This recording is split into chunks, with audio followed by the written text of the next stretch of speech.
median line principle, which is then finding a line according to the various sort of baselines on the coast. And that follows this line. So, not unexpectedly, the Soviet side then wanted the boundary as far west as possible, and the Norwegian side as far east as possible. So in here, and also more, a little bit piece up here, altogether 175,000 square kilometers.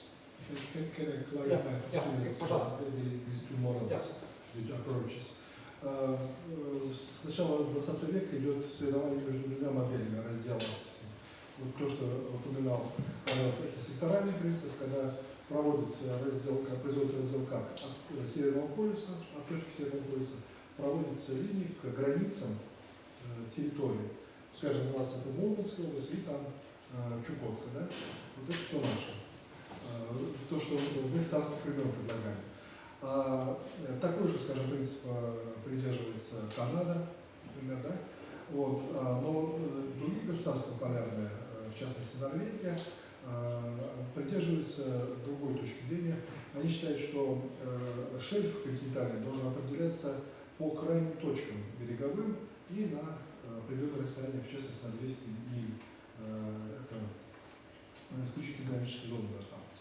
Поэтому, если вы видите по карте, то, что предлагала Россия и Советский Союз еще раньше, она идет по секторальному принципу, прямо от границы Мурманской области к северу, а норвежская страна предлагала медианный принцип, то есть как бы посередине развития.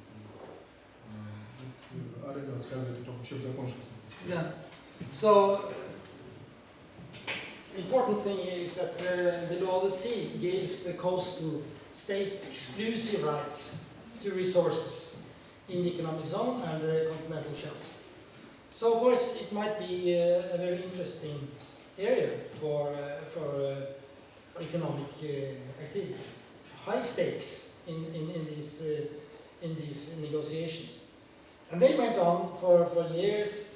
Some years negotiators met several times, then it was quiet for a while, back and forth. And in Norway, this was perceived as the biggest problem in the relations with Russia.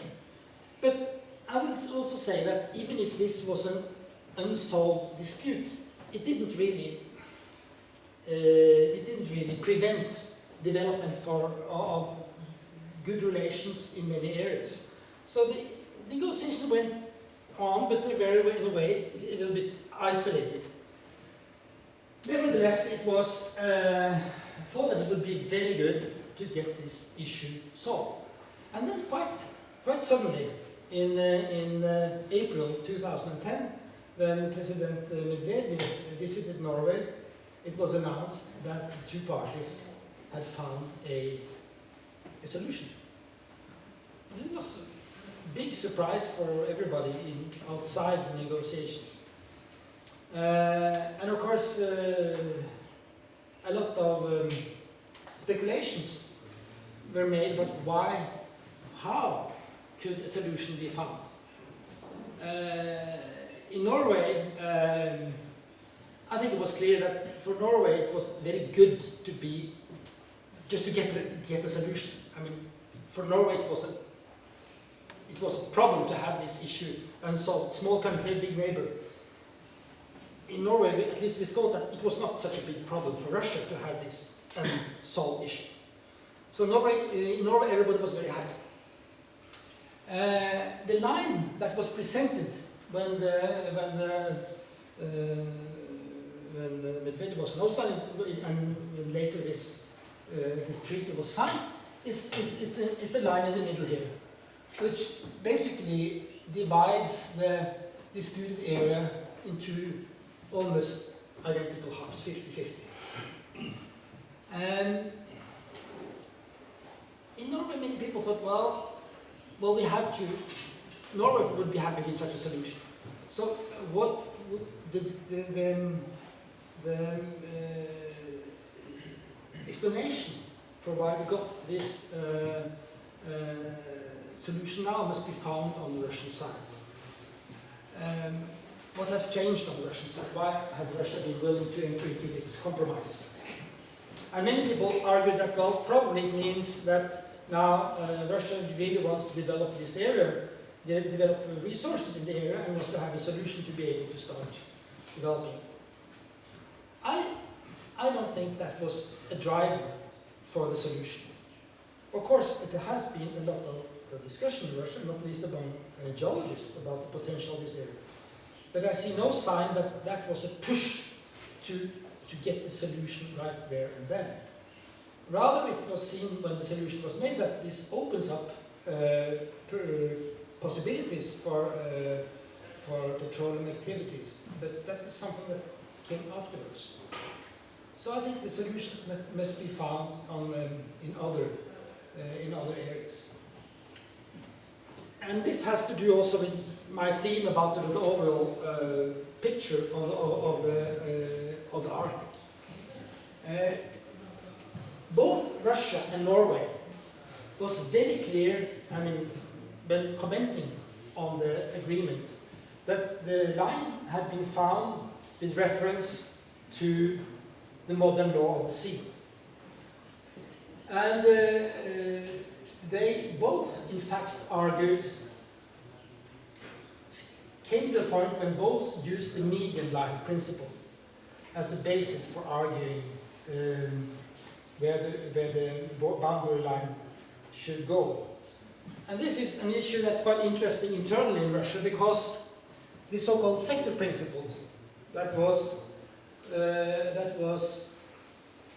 seen as almost sacred from the beginning, that principle has absolutely no standing in the modern law of the sea.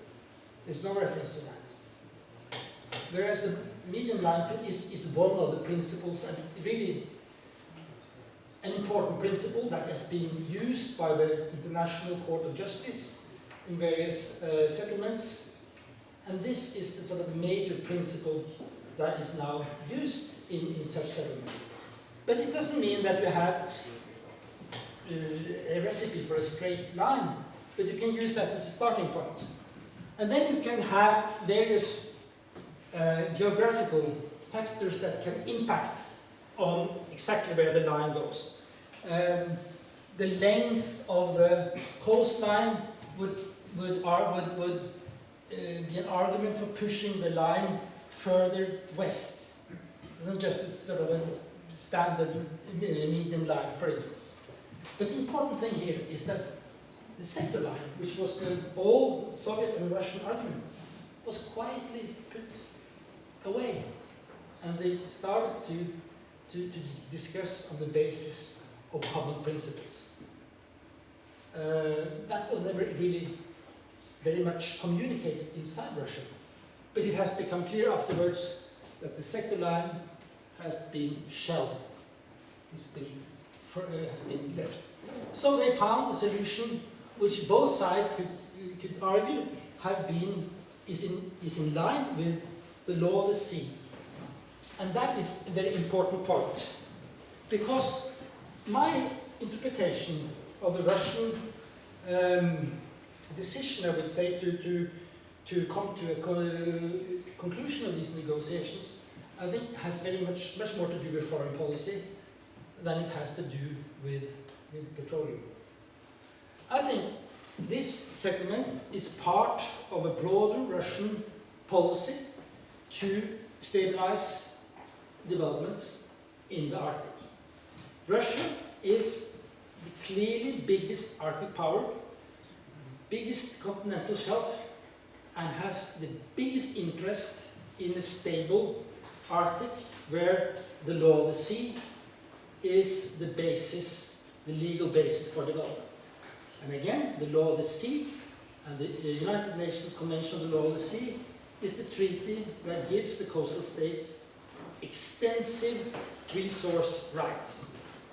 And anything that can disturb that understanding of the legal basis for the Arctic is not in Russia's interest. So Russia, Norway also, use this opportunity to show, well, we have had a dispute, but we are able to solve it with reference to the law of the sea. And this issue has become more acute in the last few years. Several developments. We've had some attempts by some corners, for instance in the European Union, arguing for the need to establish a new Arctic treaty. The Arctic states are not interested in that. You have China, the rise of China. China's interest in becoming a world power is also affecting the global power balance, and is also relevant to the Arctic. Is another factor, which means that all the Arctic countries, but especially Russia, has every interest now to secure the framework and get away with all kinds of disputes and uncertainties. Basically, this is not so very different from what Russian authorities have argued themselves. Nevertheless, I know, and you, if you have looked at this, know that this issue has been very difficult to explain and sell inside Russia. And when the agreement came up for ratification in the Duma, only Medina Russia voted for, the others abstained or voted against. So it is a very difficult thing to explain in Russia, and I think it has to do with the fact that over the years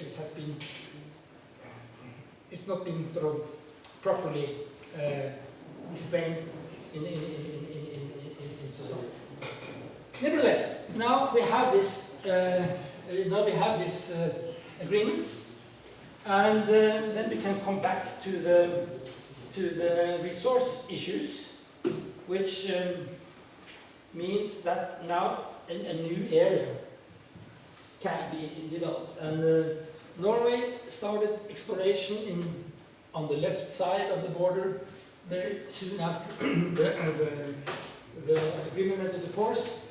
And on the Russian side, licenses were given to Rosneft last December.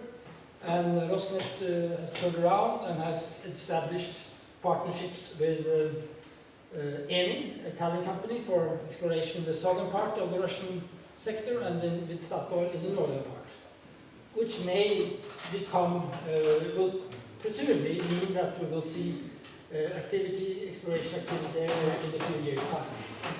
So that opens up also a new area of activity and also a new area of cooperation.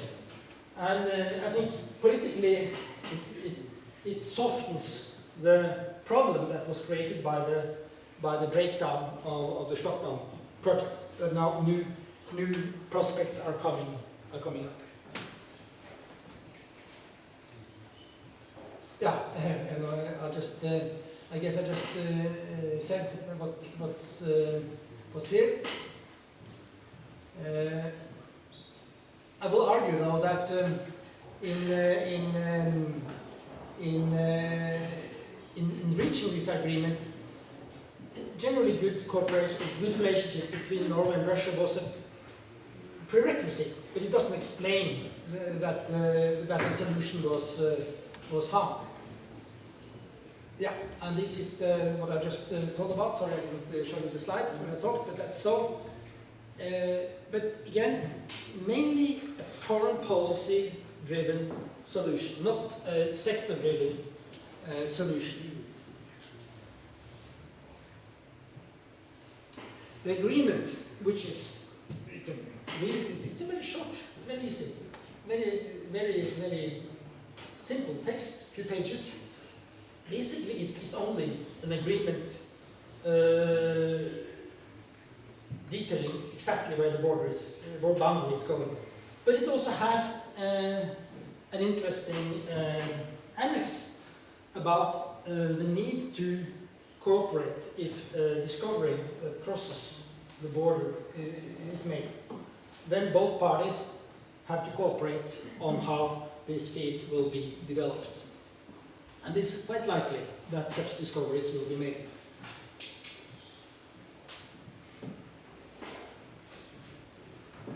I think that the Russian Arctic policy has been, it has not been a quite good balance between the verbal policy and actual policy. Very many declarations have been made, but not so much has happened. lot of this has to do with the framework conditions on the Russian side. It has been very, I would say, not good enough conditions to undertake the big investments that are needed to go offshore.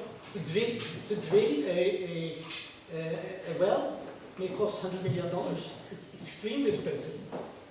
So, and there has been a lot of negativism towards foreign companies, which could have provided the sort of capital and technology needed. And then we have the special problems which were created by the legislation adopted in 2007, which gave virtually a monopoly to Gazprom and Rosneft for offshore operations. A policy, I would argue, which has been very dysfunctional for Russia. And Rosneft and Gazprom have been, until recently, quite passive. Now this is changing. Rosneft has undertaken all these agreements and looks intent to be more active. But it's also likely that legislation will be changed to allow at least private Russian companies, and that is particularly Lukoil, to also operate offshore. So that could mean that there could be a more dynamic situation offshore than it has been. If you permit, I also said that I would say a few words about the Spitsbergen, Svalbard archipelago, Svalbard in Norwegian. Svalbard is a group of islands in the western part of the Barents Sea, and according to the Spitsbergen Treaty, the Spitsbergen Treaty is then dealing with all the islands within a coordinate, sort of quadrangle, the one you see up here. All islands within this quadrangle, and it's a very special treaty which gives, according to the text, full and absolute sovereignty of Norway on these islands. But Norway cannot discriminate between subjects, I mean people and companies from other countries that have signed the treaty, cannot discriminate between Norwegians and them, have to give them the same access. It cannot use the areas for warlike purposes, cannot have permanent military installations here. And Norway cannot tax activity on Svalbard more than what is needed for the administration of the islands. So it's a big limitation of taxation. So, the story here is that only Norwegian and Soviet companies have had any significant activities on these islands since 1925. But the question has been, what about the continental shelf around these areas? Around these areas, what rules apply here? And that is an issue that which there are different views. The Norwegian view is that the continental shelf is to be governed according to the modern law of the sea, the UNCLOS, the United States Law of the Sea Convention, which gives the coastal state, Norway, exclusive rights. Some other countries, including Russia, argue that now the Spitsbergen Treaty also applies on the continental shelf. So everybody is in agreement that it is Norwegian sovereignty. The issue is on what basis this sovereignty should be executed.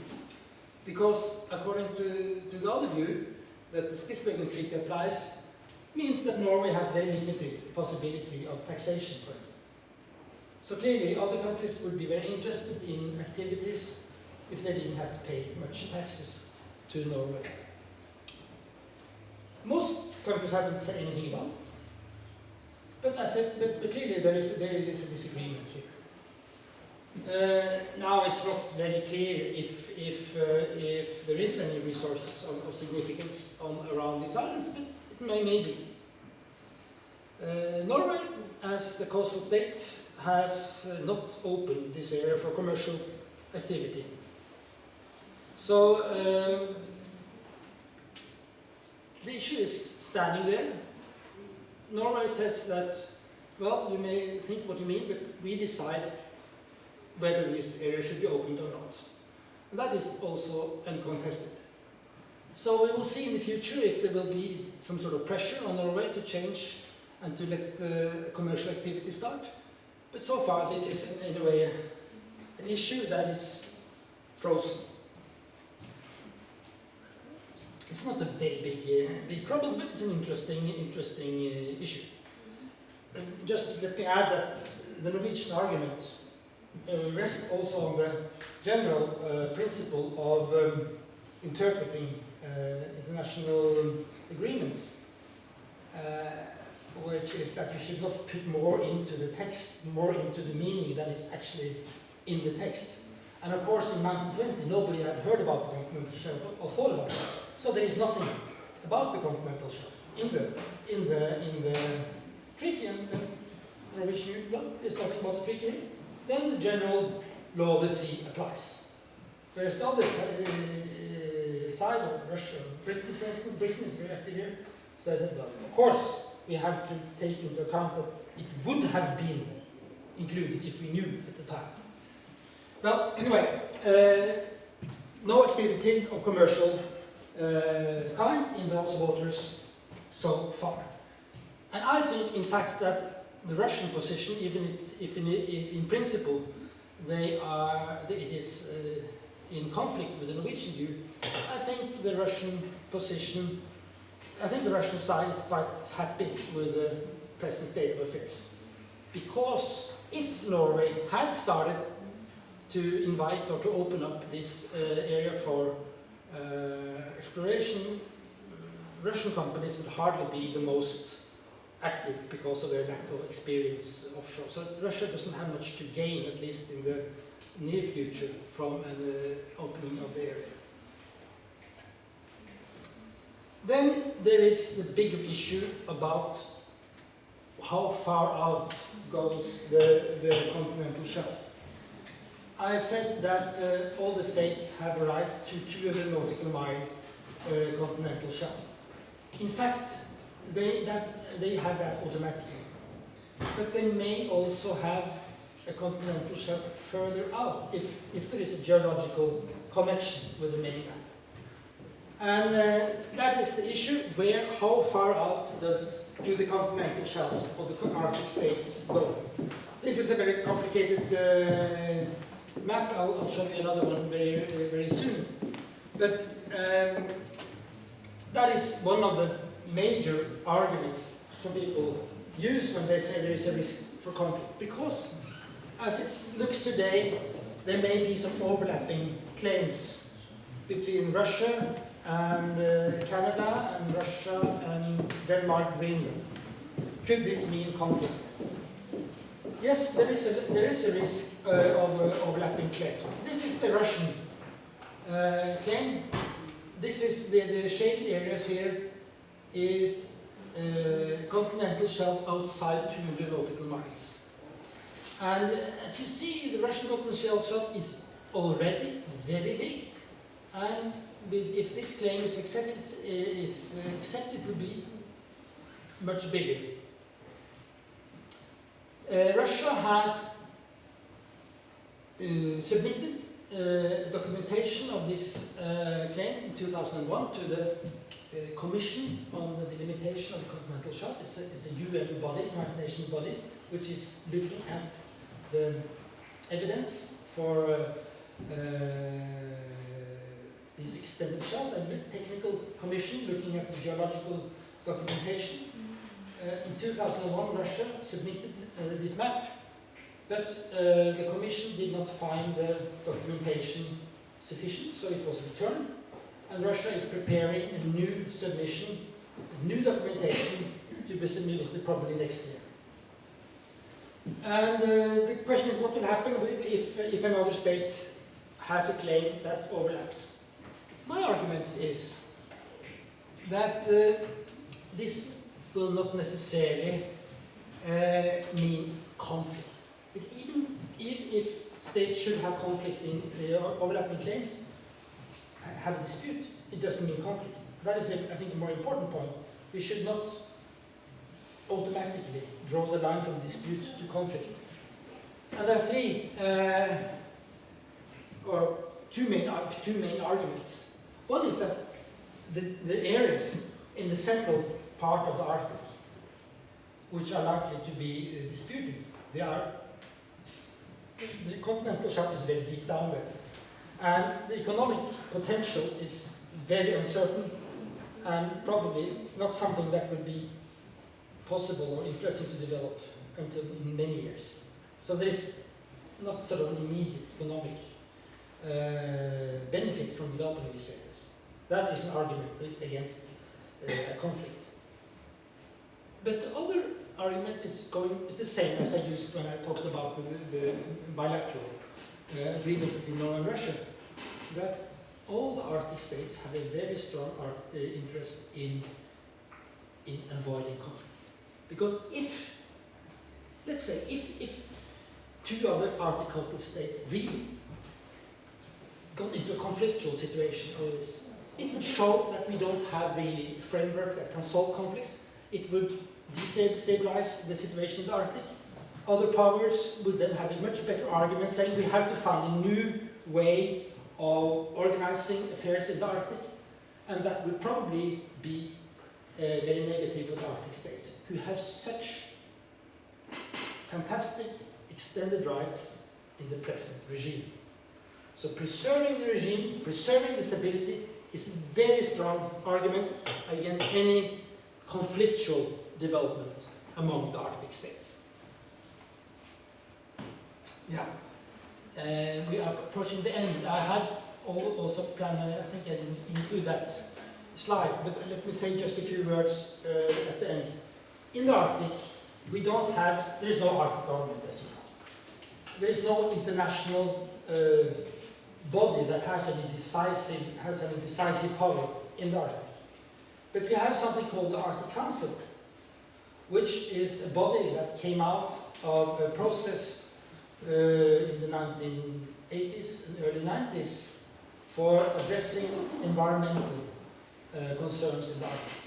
So the Arctic Council is a peculiar organization. It has the 5 Arctic coastal states as members, and then 3 states that are not coastal but above the Arctic circle, Denmark, Finland, Sweden and Iceland as members. And they also have permanent observers among indigenous groups, because it was seen as very important that indigenous groups, Inuits, all the people living in the Arctic, had a voice in this body. So this body had an interesting but fairly marginal existence and role for many years.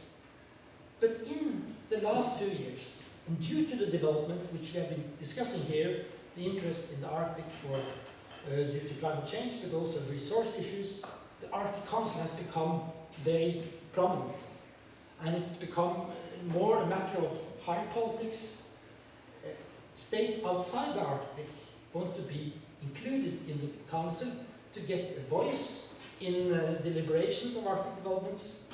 And that is then a contested issue: who are really legitimate actors in the Arctic? And there is some disagreement among the Arctic powers, Arctic states, about this. One country that very much wants to be included in the Arctic Councils as a permanent observer is China, but also other countries. There are already some countries in Europe that are permanent observers. But now there is disagreement. I think it's fair to say that Russia has been very skeptical against including more countries in the deliberations of the Arctic Council. And that is because Russia is very concerned about not having anybody from the outside somehow influencing on the management of the Arctic Ocean. Other countries, Norway for instance, has seen it as necessary to include also states outside the Arctic who may be engaged in Arctic, for instance in shipping, because these waters are open for international shipping. So there are many countries that will be active in the Arctic, and it's important to have them inside an organization that has, provides information and deals with challenges, environmental challenges. Better to have them inside than outside. But this has not been settled. It's not quite clear what will happen. But in political terms, interesting to see how a body which was created under certain circumstances 20, 30 years ago, with a focus on some issues, is evolving into something. Not many years ago, it was very hard to get high-level representatives, ministers to come to the Arctic meetings, Arctic Council meetings. Now everybody wants to get in. And there is talk about expanding the issues to be discussed in the Council. It has not any deciding role, but it is an important forum. So in terms of international diplomacy, the Arctic Council is an interesting animal to look at. And Russia is very actively participating. Norway is too, just next year, a permanent secretariat will open in Tromsø in Norway, which Norway was very happy to get, by the way. So that is something to look at in the years ahead. But again, back to basics. The Arctic is mainly an ocean, with coastal states, with huge sovereign rights when it comes to exploration of both fishery resources and hydrocarbons. It's not an unregulated territory, because most of the Arctic is under national legislation, but there is a need for international contacts and regulation on issues that goes across the borders, both with regard to climate, but also in terms of other pollutions and the management of fisheries and so on. So I think I'll stop there. Okay, thank you very much, and we can proceed with the questions and I think comments. We can yes, and please, comments, protests, anything, don't hesitate. And please feel free to put questions not only in English but also in Russian, yes, for those who are feeling problems with the English. Or in Norwegian. На русском тоже можно задавать. Да.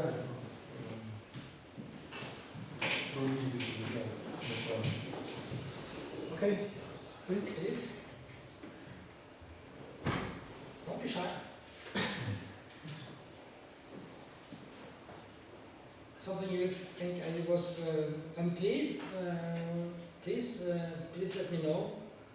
And also if you think you would argue with something I said. There was quite a lot of issues, of course, in my presentation.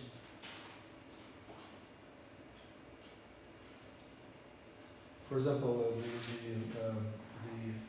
the Russian Religion Treaty of 2010, which is quite disputable in the Russian domestic politics. So maybe you have your own views on that. Yes. Agree, disagree, disagreement. So please feel free to do that. The reactions in Russia and Norway were very different. Yes, yes.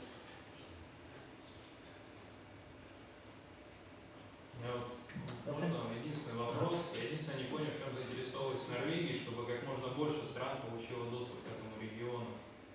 Вы имеете в виду, включили в качестве постоянных представителей в Арктический совет? Well, it is. It's not a question of getting access. I mean, this is not a closed area. It is not a. It's not like an area you can close off. That is exactly the point. that there is going to be more activity in the Arctic. There is going to be more commercial utilization, especially shipping. And also we can foresee that companies, from many companies, will be engaged in offshore activity. Of course, on the terms of the individual Arctic states. But shipping is truly international. So the argument then is that, okay, we have to realize that this is going to be an area with more activity, and then it's best to try to include countries with such activity to secure sort of a positive development, because you can't exclude them. But if you say that the Arctic Council is a closed club, well, it may not be a very good solution over the longer term to get a good development in the Arctic. But that is discussion is exactly about that part. But you can't close off the Arctic. On my part, just on I would add that not only Russia but also Canada is quite. Canada is more or less the same. Yes, about the Arctic Council. Yes, that's true. Canada and Russia have many of the same opinions here. Mm. Okay, one more question. Me? No, just behind me. Кто-то вопрос хотел задать? Yeah. Can I ask?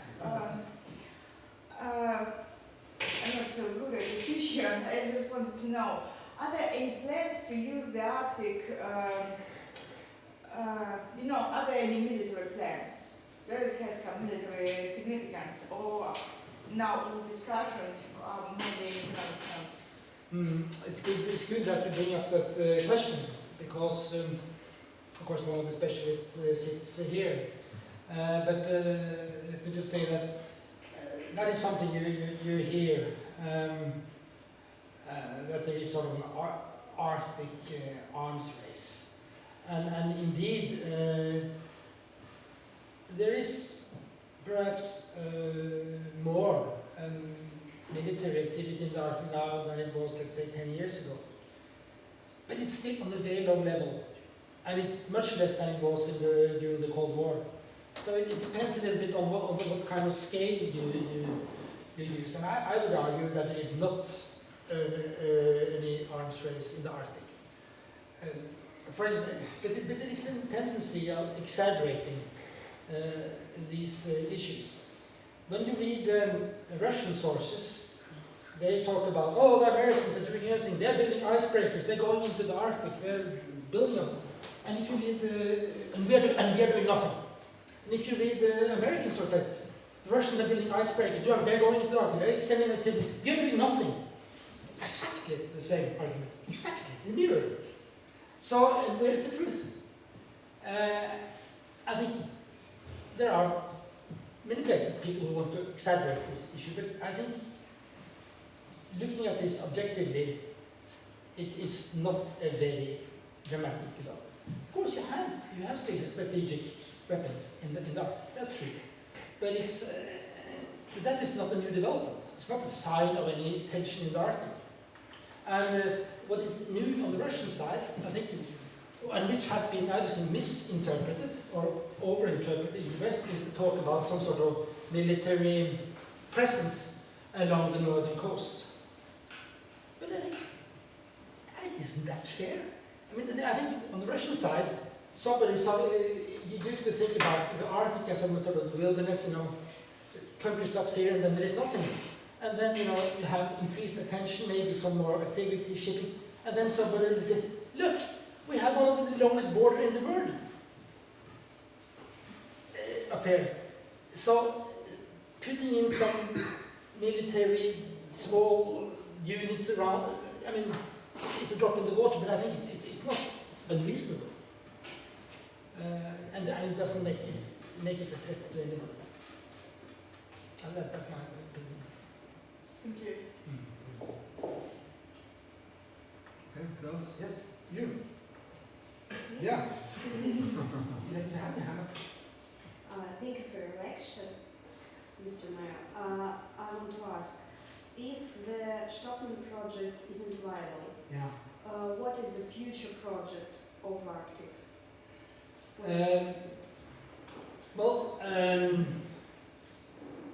Let's be clear, talk about Arctic offshore. Of course, the Международные project will probably come on stream. It's a very problematic project. I think it is a dangerous project. But that's all. It's not very big. But the deals that Rosneft have entered into with first with ExxonMobil, the Kara Sea, and then with the Ajip and Statoil could be very big. But we have to realize they first have to make discoveries. So it will take quite a few years before that becomes clear, at least 5 years before it becomes clear. Maybe production could start in 10 or 12 years, so it's still, but those projects have the potential. But for Gazprom, Gazprom has very big problems now. It is my impression that the coastal states in the Arctic are struggling for the strategic control over the Arctic spaces. I mean, control for the future, not for now, not even for tomorrow, because exploitation of natural resources in our region is very expensive. So it's much more cheaper to extract oil and gas in mainland Russia or in Africa and Latin America. So, but what about the future? So, I mean, it is a little different from between oil and gas. Yes, it is true that it's cheaper to produce oil other places, but still it is possible to do it profitably in the Arctic. So then it depends on your options. And it seems clear that the Russian policy now is to go for Arctic exploration. And not that the companies calculate that is profitable, but of course it will be more profitable if you make the same discovery in somewhere down south. But it is commercially attractive. But that is different from gas. It now looks dubious that Arctic offshore gas is commercially attractive if you have to start development from scratch. The Norwegian project, which was started in 2007, then the main investments have been made. So now they're probably going to extend it, maybe doubling the capacity. But that doesn't cost so much because of the basic investments have been made. So it still is commercially attractive to increase capacity. But to start from scratch, like Stockholm or another big offshore project, looks very difficult today. Very difficult. okay, any more questions or comments? You are you behind there? You? Yes. You? Hey, I have a question about Don't be shy. about Lofoten, field of the mineral resources. I know that now in the Norwegian society there are a lot of public discussions about the prospects of start or not. So what is your point of view about prospects of starting this field near Lofoten? What win? Taking care of environment or economic profits? Now I recognize you. Yes. Yes. Now you are referring to the areas along the Norwegian coast, the Lofoten Islands, where there are indications that there could be very interesting structures. And there was a big debate in Norway whether to allow for exploration in that area. Very hard debate. Ecologists argued against it, and also the fisheries, because the fisheries, which are very important in that area, fear that noise and also possible pollution could be very negative of fisheries. So it became a very big issue, also within the government. But then, very handily, the boundary treaty came by, which meant that this whole new area opened up for exploration, and that meant that the industry had other places to go. So the pressure to open the Lofoten area really was reduced very much. So it has been put on hold for many years. It's not really being discussed now. It was very much discussed just 3 years ago, but now Barents is all the rage. Yeah. But you're right. It was a very strong discussion, and if we had not had the resolution in the Barents Sea, it would have come up again. But I'm not sure about what would be the conclusion. Okay. Any more questions? Obviously, some of you have some background in Arctic research, so maybe some specific questions on your topic. Yes, and please, if you have the chance, you should also be clear. I mean, his questions about this axis is very good because he shows that he's looking at other interpretations. So please, if you think issues here you not quite understand and disagree with, you're very much encouraged to say so.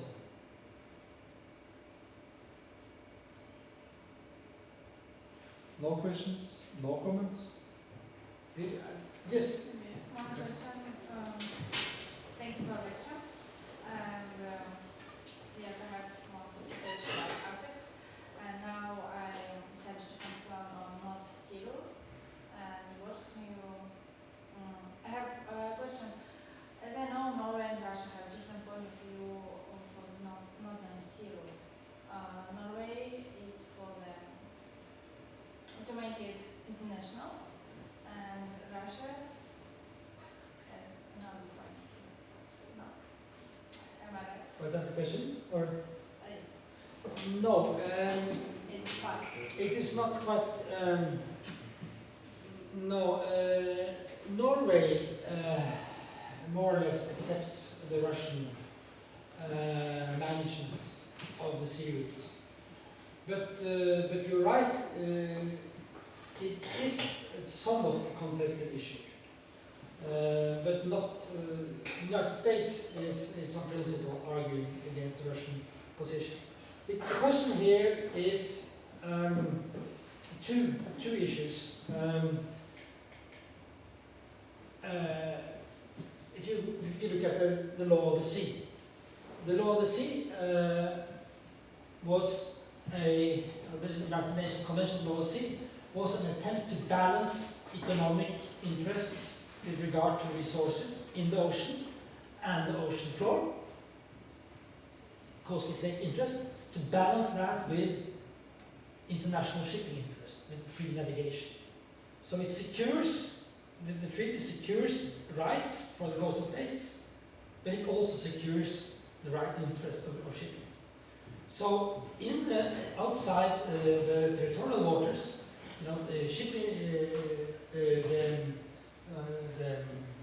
free passage, in fact in territorial waters too, free passage of ships.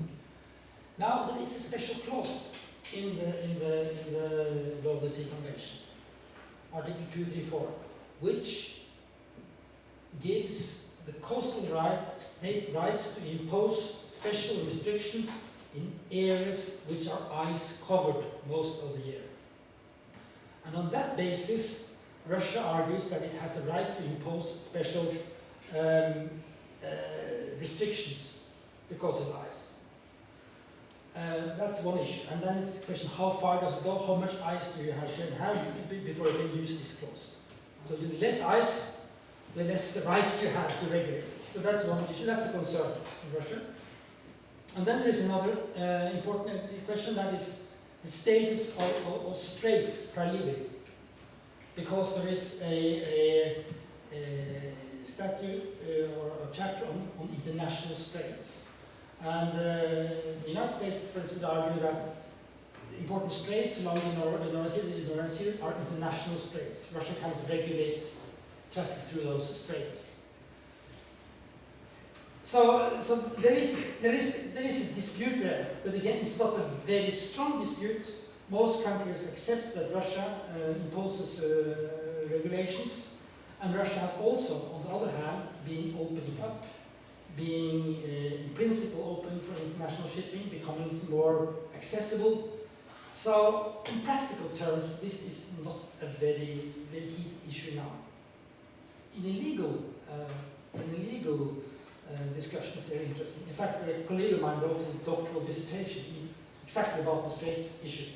So we can say a lot about it, but in practical terms, that is not the issue that is preventing development of the Northern Sea route now. There are other problems. Yeah, on the contrary, Russia suggests that many other countries and companies, they will use more. Yes, they're actively promoting it, also making it easier. So that has also neutralized that sort of critique.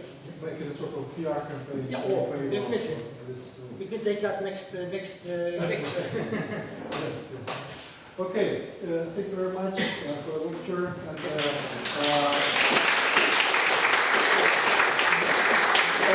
And also students who are interested in further contacts with Dr. Moe, please just can arrange this contact via me, no problem with that. Теперь объявление для той части студентов, которая пойдет сейчас ко мне на лекцию в 5 часов в актовый зал. Пожалуйста, предупредите остальных, что я чуть позже подойду, не задержусь, да? Мы проводимся. Так что до скорой встречи.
Which gave them quite a strong say in the articles. But that is also an indication of the council system. You have states and indigenous groups and how to balance these things are not so easy.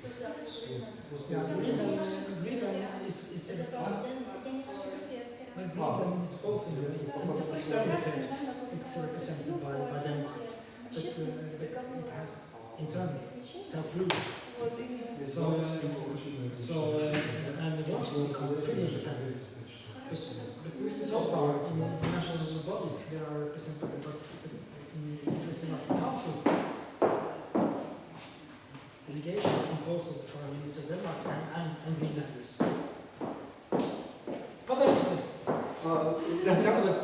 Она поговорит с вами чуть позже, потому что мне нужно... Следующая лекция. Окей.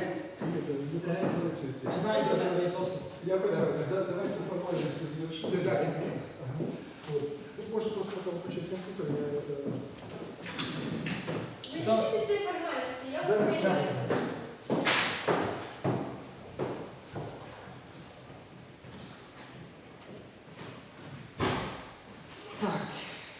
Нет, это много сюжетов, трудно сказать, сколько людей знают за. Но вопросы были очень, так сказать, правильные. Знающие люди Да. Вот